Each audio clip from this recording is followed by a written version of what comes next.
ஆம், ஒரு random question. இப்போ ம், எசென்ஷியல் ஆயில்ஸ் இருக்கு, அரோமா ம், தெரப்பி இதெல்லாம் இருக்கு. ஸோ அது வந்து ம், அதுவும் oil, flower extract, lavender oil அந்த மாதிரி எடுக்கிறோம். ஸோ ம்.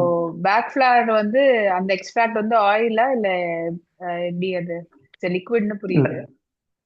இல்ல ஆயில் வந்து இந்த எசென்ஷியல் ஆயில்ஸ்லாம் பாத்தீங்கன்னா அது ரொம்ப கம்ப்ரஸ்ட் ஸ்டேட்ல, ரொம்ப கான்சென்ட்ரேட்டட் ஸ்டேட்ல இருந்து எடுக்கிறது அது.